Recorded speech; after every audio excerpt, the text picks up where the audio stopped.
I'm Congressman Jim McGovern. I am strongly opposed to this pipeline for a whole bunch of reasons. First of all, we ought to have a discussion about what our energy needs actually are in the Commonwealth of Massachusetts, and we ought to be talking about how we meet them. And it's not just the same old, same old. It's not just oil and gas as the way to meet our energy needs. I mean, there are 1,000 other ways to do it. Solar, wind, tidal energy. I mean, there's all kinds of new technologies that are out there that are being utilized all over the world that are working. And I think the people of Massachusetts ought to have a say in what our future is going to be. And when you talk about building a pipeline, especially one as gigantic as the one that is being proposed, it is there, not just for a few years. It is there for decades and decades and decades, and maybe even centuries. And so, one is we ought to have that debate, which we haven't had in Massachusetts. And secondly, I also really detest the process in which energy companies get to put pipelines through states. They go through this kind of secretive process where they design where they want the pipeline to go, and they give the public the bare minimum in terms of what we need to know. And then they go to FERC, the Federal Energy Regulatory Commission in Washington, to get the okay. And once they get the FERC okay, then they have the full backing of the federal government to do whatever they want to do. And I think this process stinks, quite frankly. I think any kind of process ought to involve the people who live in the communities that will be adversely impacted. I first found out about this because when I was doing office hours in my congressional district, people would come to me and say, Kinder Morgan came and knocked on my door and wanted to do a land assessment on my property. I didn't know what they were talking about. This energy company knocked on my door and said, that they're going to put this pipeline in, it's going to go through my land, that they need to have permission to go onto my land and look at my property. And they were coming to me, their congressman, and saying, what's going on? What's all this about? And we quickly found out. This is about a major pipeline, a gas pipeline, going through some of the most precious, some of the most beautiful, some of the most protected land in the Commonwealth of Massachusetts. This is a pipeline that will go through conservation land. I mean, there are many of us on the federal level and on the state level who have fought long and hard to protect conservation land. We believe that not everything ought to be developed and ripped apart. And here we have a proposed pipeline that would essentially dig up this conservation land. We're told that they need at least a 100-foot easement. And then once it's been constructed, then it would only be a 50-foot easement. But we have some conservation land that's so precious you can't even drive a ski mobile over it, and yet we're going to dig it up and put a pipeline there. I had Ben Clark come and tell me about what was happening on his farm. An orchard, apples, pears, peaches, you name it. They want to put the pipeline right through the middle of his farm that would force them to rip up hundreds and hundreds of trees, a farm that has been in his family for 100 years. This is crazy. This is not the way this system is supposed to work. And so, look, I think we all understand that we do have energy needs and challenges, not only now, but in the future. And that's a legitimate discussion. But what bothers me about this pipeline proposal is they're going ahead with a plan without any discussion. They're going ahead with a plan as if that was the only plan that could possibly work for Massachusetts. We already have an existing pipeline. Why would we build another one? Especially because the people of this state in particular, I think, are a lot more forward-thinking in terms of green, clean, renewable energy. So, I'm stop the pipeline now. And I'm going to be, I've already met with FERC, and I'm going to meet with every federal agency and every state agency that has anything to do with overseeing any of this to make sure that they know my protests, and to push for an energy policy for Massachusetts that makes sense, not just for me and for those of us, who are around today, but for our kids and our grandkids and our great-grandkids. We take great pride in the fact that we're leaders. We've been leaders in the civil rights movement. We've been leaders in marriage equality. We've been leaders even in terms of the environment. We need to be leaders on this. We need to say no, and we need to do whatever we can to prevent this god-awful plan from going forward. Would you speak about what FERC has just done with the using the old maps, 25-year-old maps? So Tennessee Gas and with Kinder Morgan have filed with FERC a kind of a pre-application or pre-filing, and FERC kind of automatically accepted it. And we lodged a protest with FERC because the information that the energy company was providing FERC is outdated. The maps aren't even up to date. How do you accept even a pre-filing for a pipeline without at least accurate information? And that is one of the things that I hope our state leaders will insist on as this process goes forward. We ought to have the most up-to-date, accurate information about the land that Kinder Morgan and Tennessee Valley want to destroy. We also ought to have a more updated energy assessment for this state as well. But I've met with the head of FERC before the pre-filing for the pipeline occurred. I expressed my concerns, and she assured me, and we're going to keep her to this, that they were sensitive to environmental concerns. They were sensitive to the concerns of a lot of local farmers and businesses that thought that their operations would be disrupted by this pipeline. They are sensitive to the fact that there may be other ways to do this. And so I think what we need to do is present a case to FERC that there is another way to do this. And we also need to make a strong case to FERC that they should not be destroying conservation land, and precious, valuable conservation land at that, basically to help one energy company get richer. I represent a lot of manufacturers and a lot of businesses, that are struggling with energy costs. There are a lot of people in this state that struggle with paying their energy bills.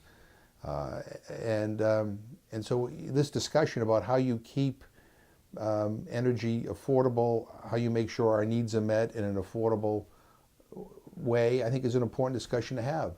But you can have affordable and clean. You can have affordable and green. It doesn't have to be affordable and bad for the environment. And that's where we need this discussion to go. We have some of the best colleges and universities on the planet here in Massachusetts. People who are experts on this stuff. Let's use their brain power. Let's come up with an alternative. Let's lead the rest of the country. But let's not go down the same old road of, more oil or more gas. Is there any guarantee that we would be using the gas rather than then exporting it to the highest bidder? So I met with Kinder Morgan to ask them specifically about the fact that some claim that if they built this pipeline, everybody in Massachusetts would automatically see their energy costs go down. I asked them point blank, is that true? And they said, well, we would hope it would be true, but we can't give you any guarantees because so much of this is based on, on what the market demands. And the reason why I asked that question of them was because next year, the United States will become the biggest oil producer on the planet. Now, people who rely on oil for energy aren't feeling any relief. Their oil bills go up and up and up and up and up, in part because we're drilling more oil and we're exporting more oil all around the world. That's not helping people here in the United States. In fact, we're seeing oil prices go up. And my worry is that, without an ironclad guarantee, we could see the same thing, with people who rely on gas. And so there's no guarantee.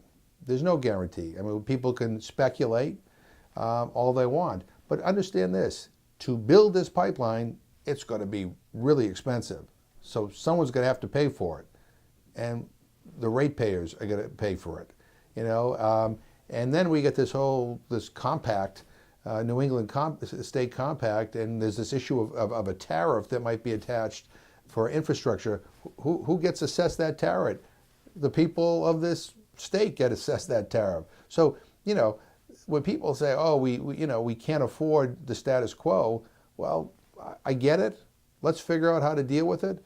But this pathway toward building this pipeline is no guarantee that your energy costs will go down 1 penny. In fact, it could go up, depending on how much they want to ship out of state or overseas. And by the way, there are other things happening in this country. There are states that are trying to ban fracking, within their boundaries. If New York bans fracking, if a few other states ban fracking, well, that will probably mean that gas prices will go up, and that we will end up having to incur that burden. So let's do this. Let's do. I always say to people, on issues like this, the people who live here ought to have a say. I'm proud to be from Massachusetts. There's some pretty smart people here. They get it. And they're willing to sacrifice in some cases as well. For a cleaner environment. For smarter transportation. And for clean, green, renewable energy that doesn't contribute to, global warming. So this is the time for people power. And the way we're going to stop this, I believe, is that people are going to have to stand up and be counted and fight back. It's not going to be easy because in this case, you got people against a well-funded energy company that have deep pockets. And we are going to have to figure out along the way every single possible way to frustrate the progress of this pipeline. This is a bad idea for Massachusetts. It's bad for our environment. It's bad for the ratepayers. It's bad for our for conservation. It's just a bad deal, and we can do better. One of our noted lawyers in the state from South Deerfield brought it to the Board of Health there that this could be a health hazard, the releases of methane in the compressor stations and leaks and things like that. And they asked Kinder Morgan to answer certain questions within 2 weeks. Kinder Morgan never replied. How do you rate Kinder Morgan with being a reciprocal partner in the state? So Kinder Morgan obviously they have a job to do, and that is to get this pipeline built. That's what they're doing. So and that's what they're being paid for. And I've had many conversations with people from Kinder Morgan. They're all very nice individuals, but it's very clear that they're more interested in their particular interest than my particular interest or the interest of my constituents. And so they'll continue to do town meetings and public forums and give answers that are more vague than not, and and to try to reassure people on issues that they really can't reassure people on. But they're going to do what they're going to do to try to get this done. That's what they've been hired to do, this job. They've not been hired to figure out what is the best, a mix of energy for Massachusetts. They haven't been hired to figure out what makes most sense for our manufacturers or for our the citizens who live here. They've been hired to do a job. And so I get it. They're getting paid big money to do their job. All I'm simply saying is that I think that what they're trying to do is not good for Massachusetts, and people are going to have to come together. And I have to tell you, I've been really inspired by this kind of growing movement against this pipeline. I mean, it began initially with a few people here and a few people there, and then it grew in this particular part of in the Pioneer Valley in particular. But I'll tell you, I'm in Worcester and I go to a farmer's market. There's somebody there getting signatures against this pipeline. I was at an event in Boston. Somebody was outside getting signatures against this pipeline.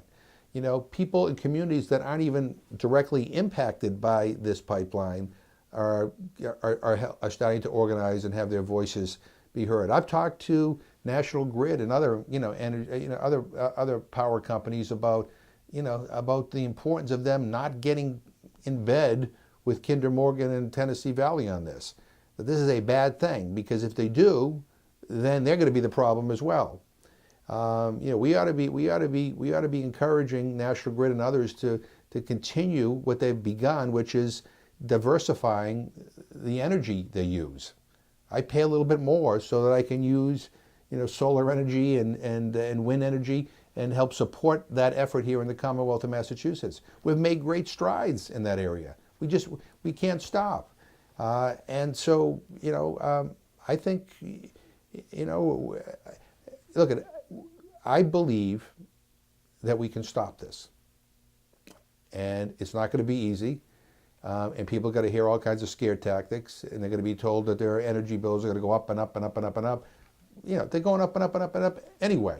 I mean, and you could build 100 pipelines, they'll still go up and up and up and up, because they can get away with increasing the cost of energy, because they can, and that's a whole nother subject. But we ought not to be scared. We ought to take pride in Massachusetts and protect Massachusetts, and also be forward thinking in the sense that we ought to ask ourselves, what do we want our energy system to look like 5 years and 10 years and 50 years and 100 years down the road? Is this it? If it is, then you support what Kinder Morgan is trying to sell you. But if you think we could do much better, and I'd like to think that the whole country could do much better and the world could do much better, then we ought to take a different approach to this. And so I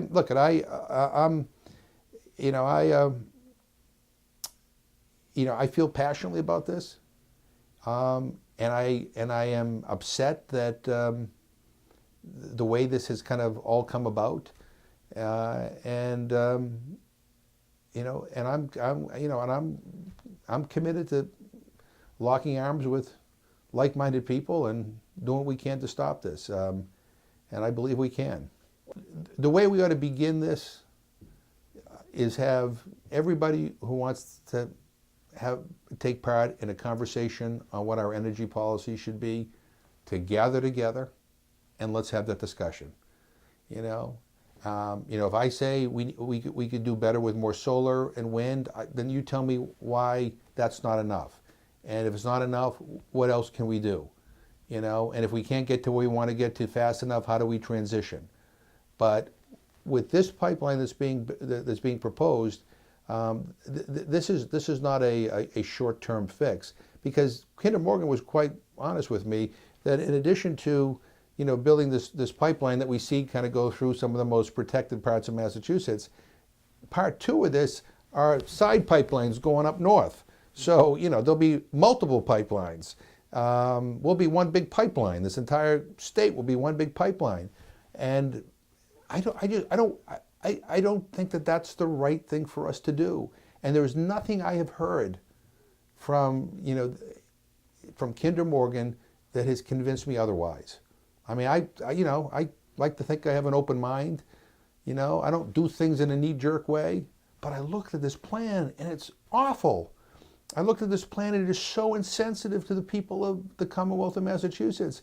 And I looked at this plan in the context of our energy policy here in Massachusetts, and we've never talked about any of this stuff. So let's do this right. Why don't we do this right? Let's get it right the first time. And this is not the right way to go. They had to withdraw their application. And if they don't, then we're all going to have to come down to Washington, and we're going to have to testify before FERC, and we're going to have to make sure that our state agencies are providing the information relevant to the environmental impact of this. We need to make sure that our farmers and our businesses let them know what the economic impact is going to be. I mean, we need to make sure we do our homework here. But I've made it clear to FERC that I think this is a bad idea, and I'm going to fight it. And Elizabeth Warren's going to fight it. Ed Markey's going to fight it. But the real power we have are the people here, and people are people are angry, and they have a right to be.